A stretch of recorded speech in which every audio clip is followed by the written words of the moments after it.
Yes, yes. Oh, girl, stop. No, no, stop. This is the No, Lisa look, no. I'm gonna tell you like this. Show. When I first got to the dialysis center, I didn't want to do anything. And then they made me, hold on, they did make me an advocate, all right, a patient advocate in my center. Who knew that I would be with the ESRD network, Live on New York and stuff like that, being a PAC rep and all of these different things, a specialist dealing with the area of what I deal with with dialysis and transplants and stuff like that. I didn't even want it. No, girl, no, I didn't want that. Now, I don't know what you want to do in your center, but I mean, you can really get involved. That's what it's all about. You should.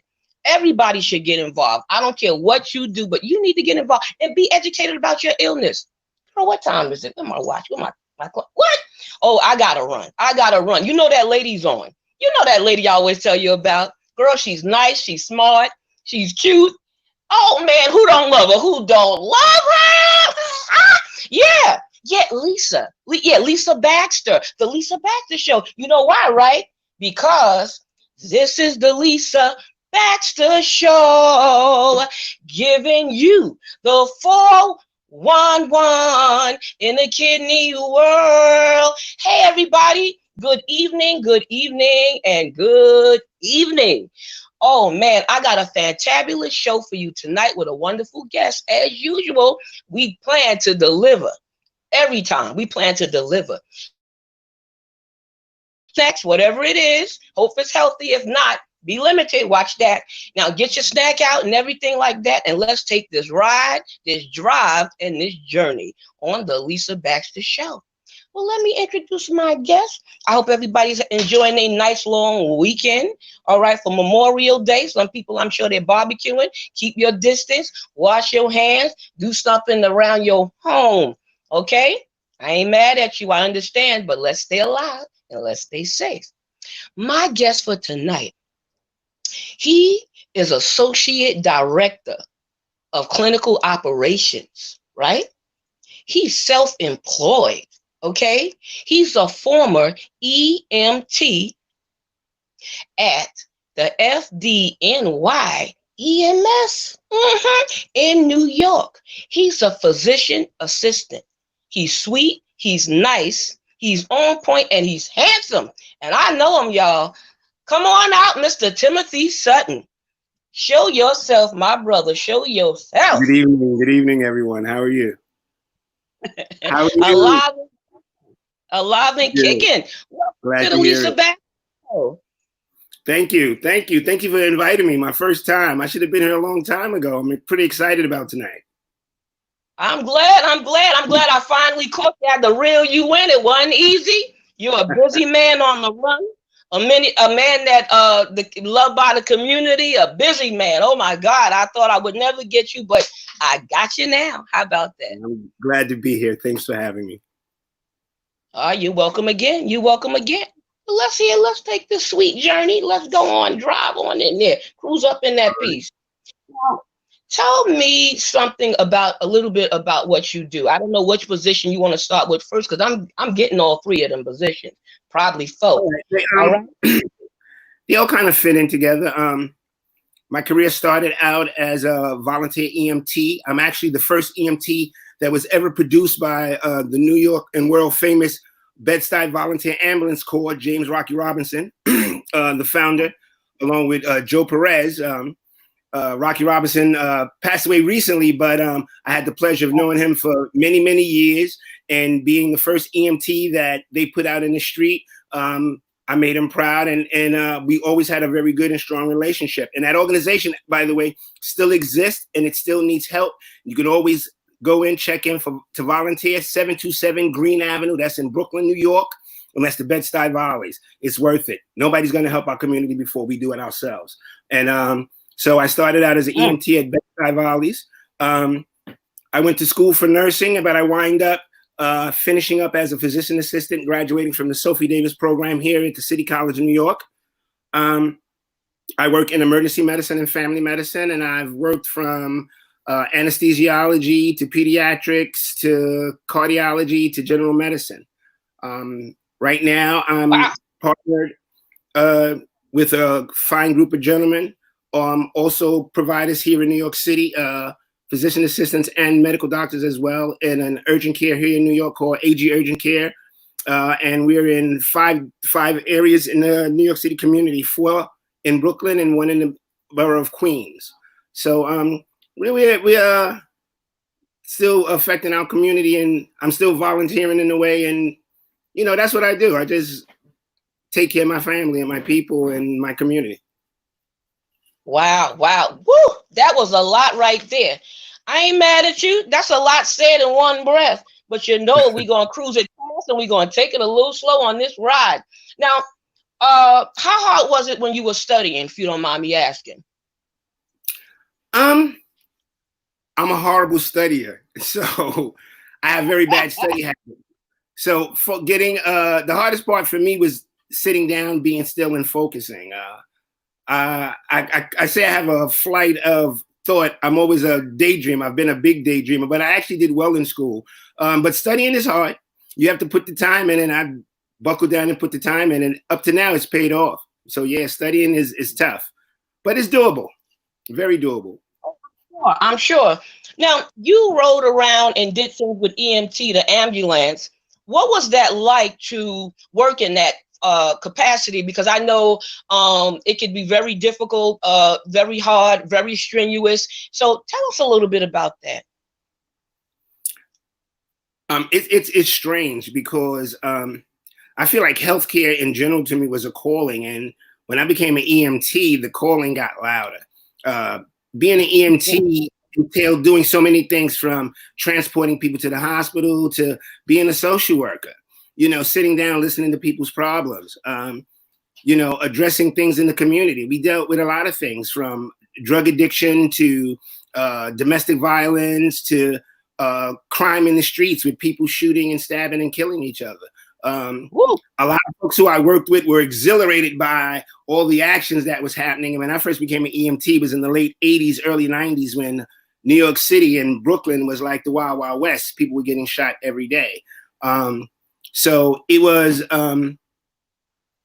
exciting in a sense, but it was still serving, because at that time, you can wait for an ambulance up to 30 minutes in New York City. And with the introduction of Best-Eye volleys into the community, doing our first ambulance run by foot, we brought the wait time for an ambulance in New York City from almost 30 minutes down to less than 5 minutes. So I guess we did what we needed to do. That's some fast feet. That's some fast running hard feet. Yeah. I ain't mad. Some of our were by foot, and it just to show the determination of the people that were volunteering, that we don't have an ambulance, but we're gonna go by foot, and we were able to do so. And the first call I ever went on was a older woman who was at home, a senior who was at home. She was alone and just wanted somebody to talk to. And you go, wow, there's somebody called an ambulance for that, but that's important. Loneliness and depression and all of these things are things that need to be cared for. You know, when we talk about health, most people just talk about the body. In more recent days, people are talking about the body and the mind, because if your mind ain't right, how's your body going to heal? You know, that's why right. That's why comedy is such a great thing when people are sick. It makes the mind feel better, so it makes the body feel better. So who wouldn't want to look at something funny if they're not feeling good? It'll spruce them up. Mm-hmm. You know, so, mental health. Mental health is important in our community, and that first call was a mental health call. And that had to be one of the most exciting calls, not the gunshots or all those other things. Bring a little peace of mind to a woman who lived alone, who's basically ignored by society, and to bring her a little comfort, man, that was one of the best calls you can ever run on. Wow. Wow. Well, you know, a merry heart do a good like a medicine. So laughter is very good for the heart and the soul. You know what I'm saying? Absolutely. So yeah, you got to bring that comedy on. I love joking. I love laughing and putting it out there. Well, you know, one of the things I love about this, is that you started out volunteering. Some people don't want to volunteer. They don't see the value in that. And I talk about that on the show because I volunteer on so many capacities with Jamaica Hospital. We really would Live on New York, ESRD Network, the Polycystic Kidney Disease. I can go on. But the point of it is you got to want to do it and you got to love what you do and make time for it. And so far, you have shown that by even starting out like that. It had broadened your horizon so much that you came up physician assistant. From a volunteer to zoop over there studying, even though you said you had some things with studying, you still did it. You pushed on. I ain't mad at you. Come on now.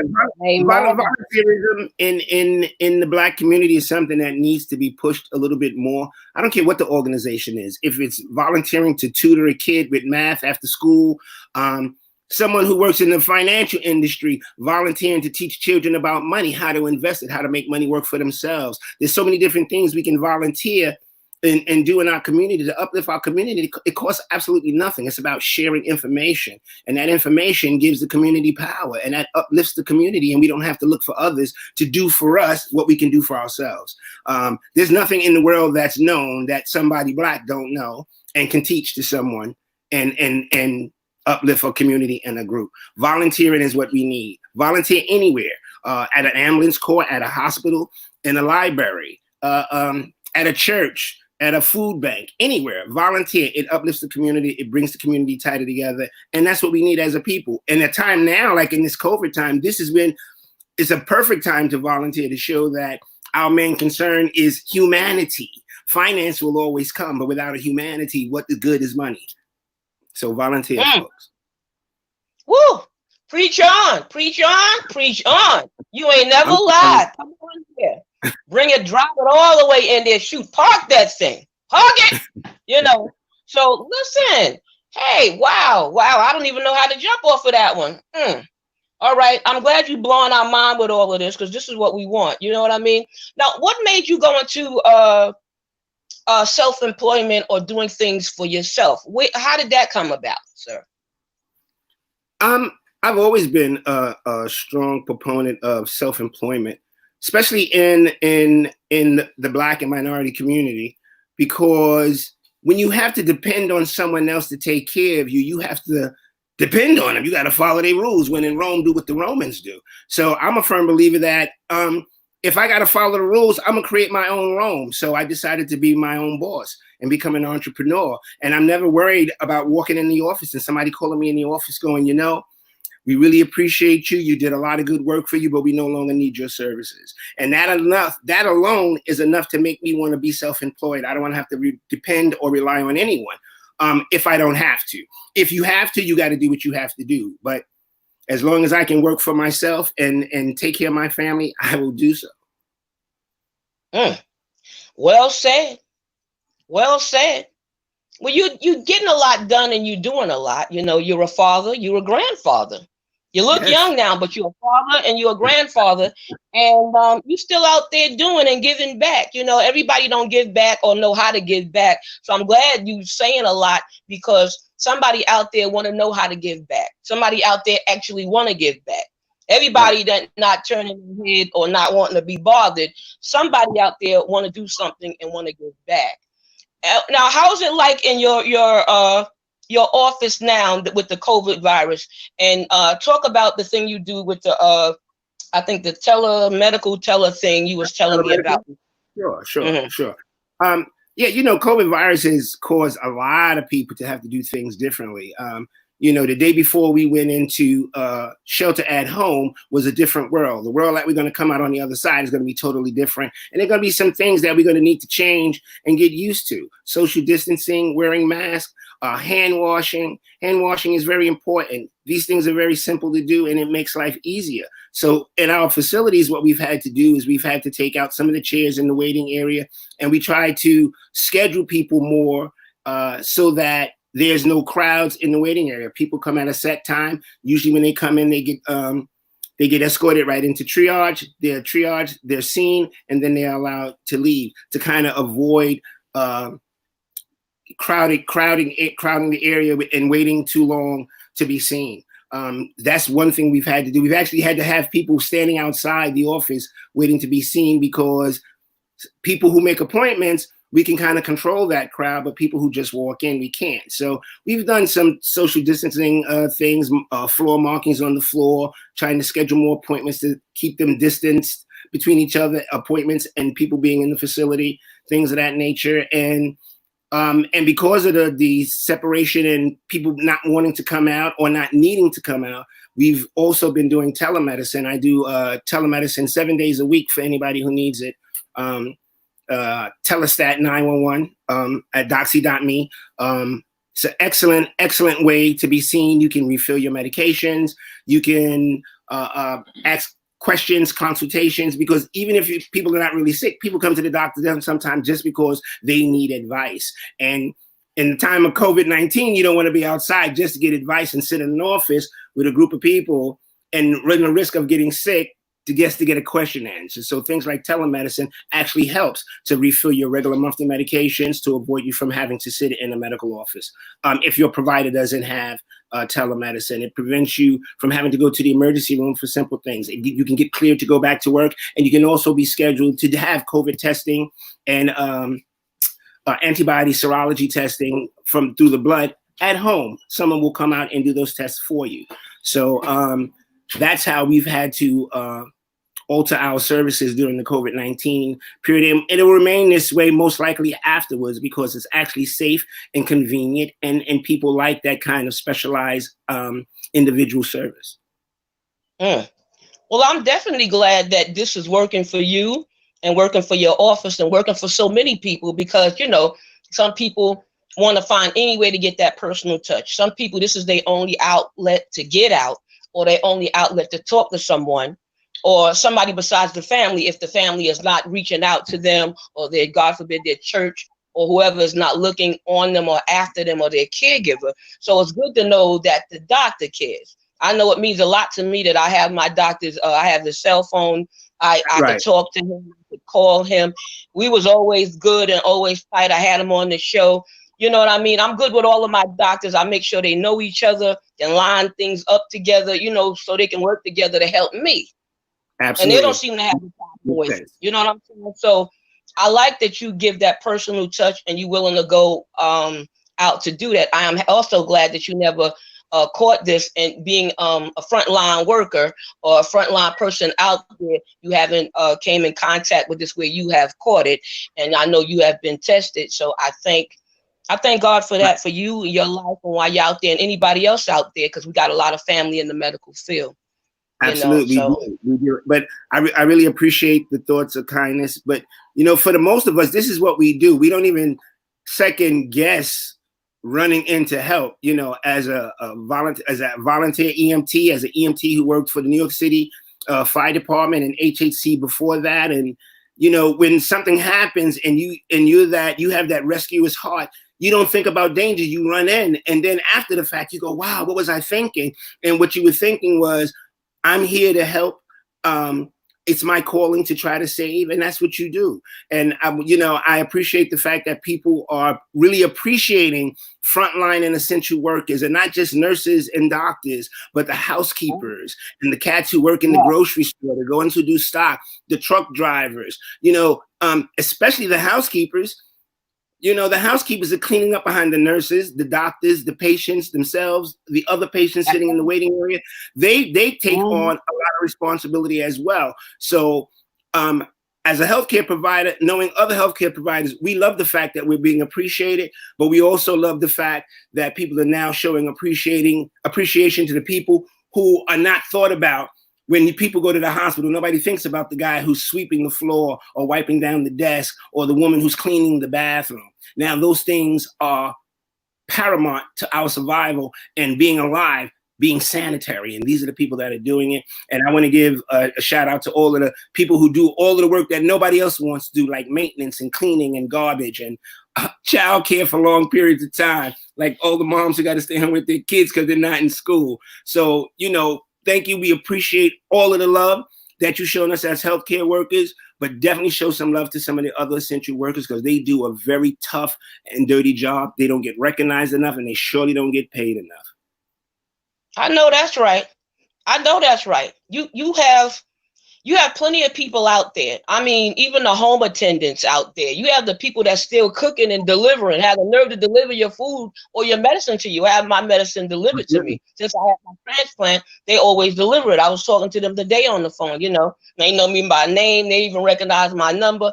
And all of those things, you need all of that out there, because if the store wasn't still open, or the cab driver or Uber or the ambulance driver or accessory, whoever it is, didn't Right. get in their car to help, then you know we wouldn't be helped. It helps everything work. That's like being a cake. Everybody can't be the eggs or the sugar, but it takes Right. all of us to make the Yeah, thing somebody work. said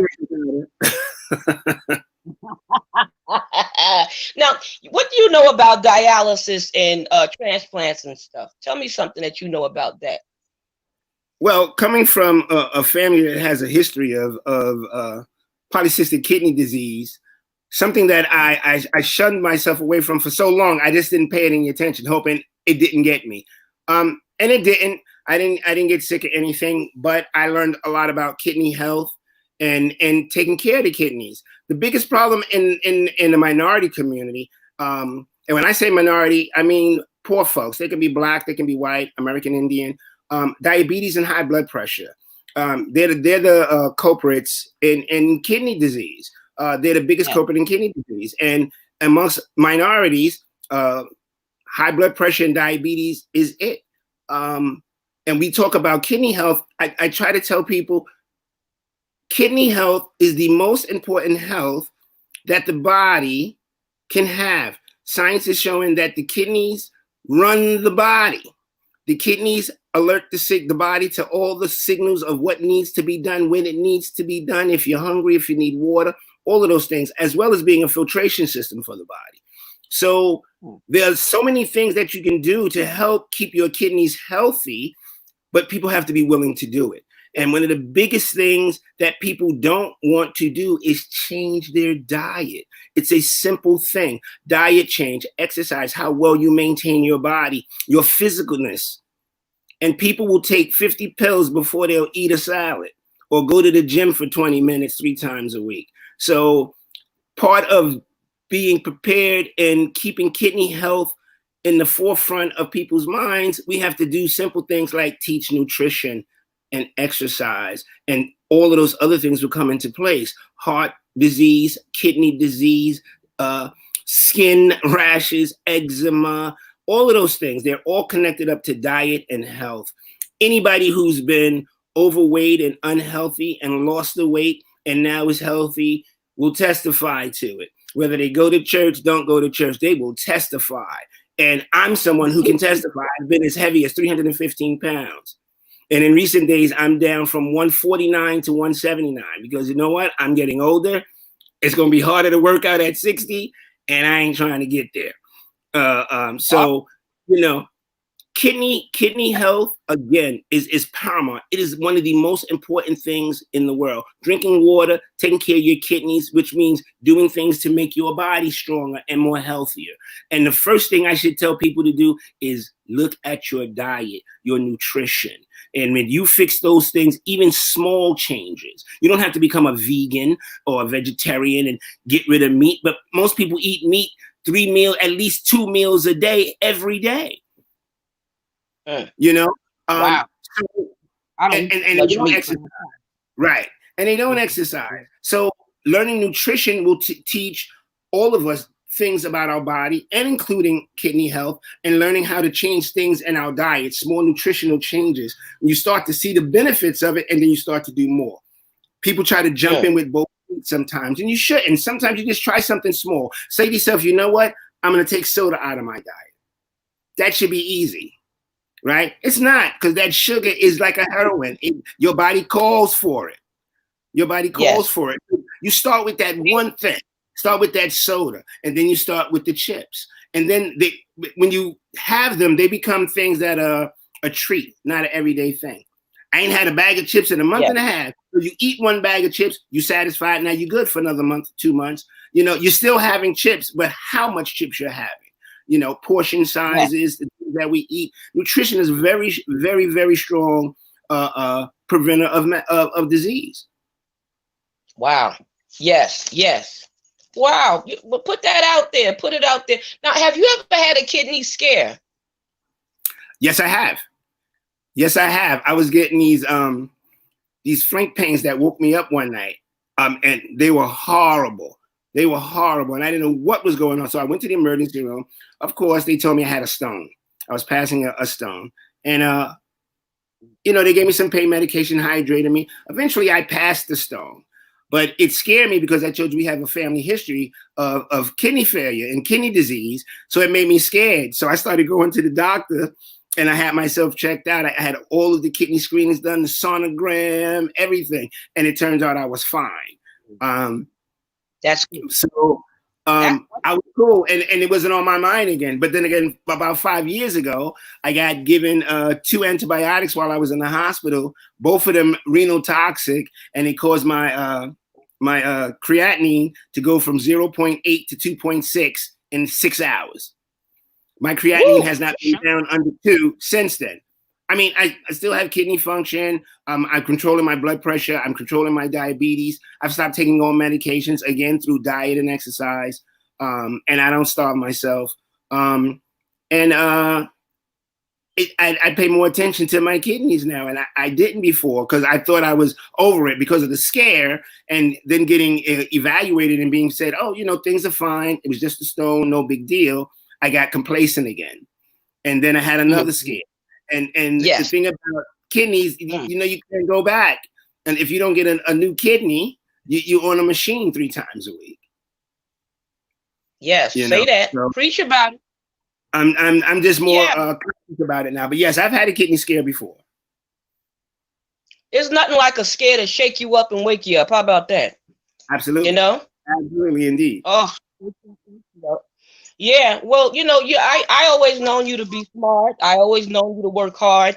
I always known you to be respectful and loving and everything because you're my nephew, but I even as a human being, as a person, I always been proud of you and very happy that you're doing so well. And you're so involved with your community, with your family, with your children, grandchildren, pop, and the whole business,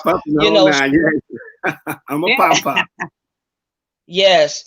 Now, before I end the show, is there anything that we forgot to say? Mr. Steve Belcher got a hot show after this one.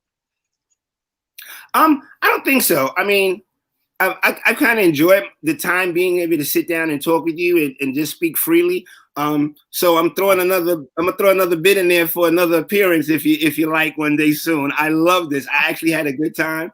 And I would love to do this again. Well, the funny thing is everybody that's scared to do the show or worried about doing it, after they do it, they say the same exact thing. And it makes my heart happy. It tickles me at the same time. I book every 3 months. I'm booked all the way up to August? Was it August? Yeah, up to August. So I'm still working on that, but I ain't mad at you. Why not? And well, you also have another offer for somebody else in the network. So I ain't mad about that either. Use it all. It's all about us working together. You know what I'm saying? Absolutely. Now, if there's someone out there that want to be an entrepreneur or want to start out some of the things that you did, what advice can you give them? Oh, definitely. You have to have a plan. You have to have a plan. You don't definitely need to know how you're going to execute it, but you have to have something to work with. You have to create a skeletal system in your plan to give you some direction. Also, tap into people who know. Don't be afraid to ask questions. Anybody who you think knows something that you can use, ask them. Read. The library is your friend. I say library. I'm a little old school, but the internet is your friend. You can get on the internet, the Better Business Bureau. You can go to the federal government pages. So many different pages. You have different people who teach you how to start different types of business, how to market on the internet. I mean, there's so many different ways to start a business. There's nothing that's not needed.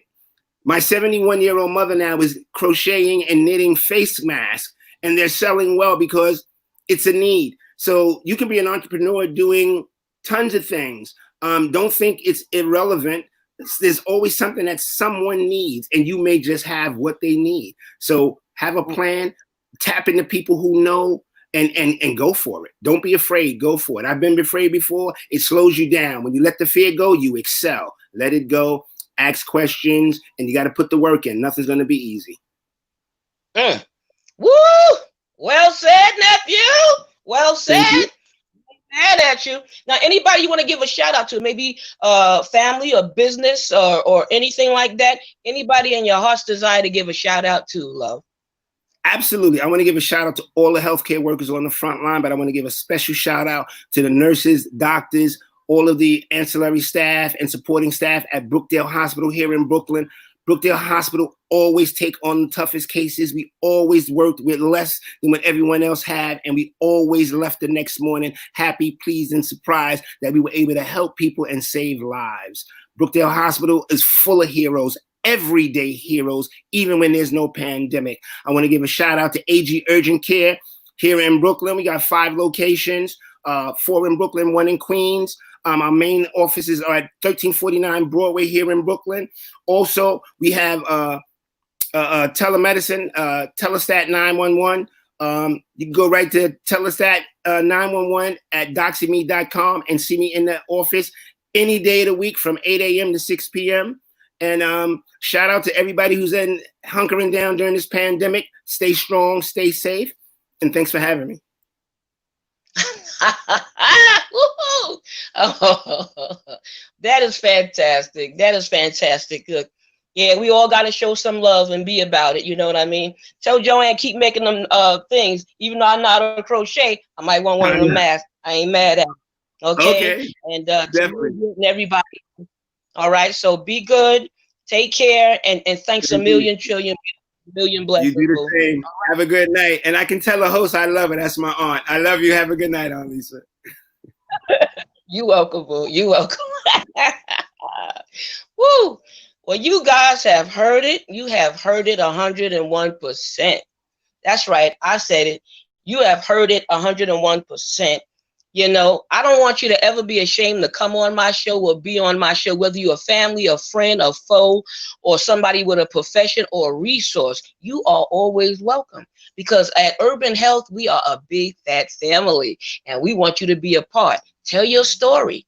Put your feelings out there. We love on you. We praying for you, and we got your back. Good night. God bless. Be well. Peace.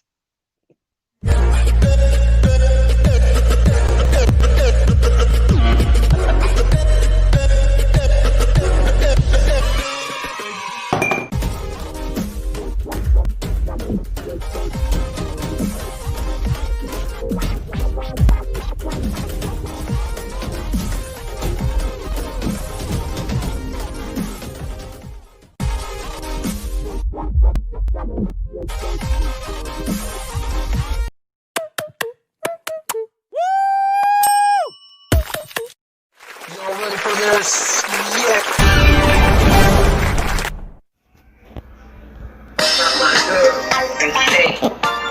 This is the Lisa Baxter Show, giving you the 411 and the kidney one. My girl, and say, this is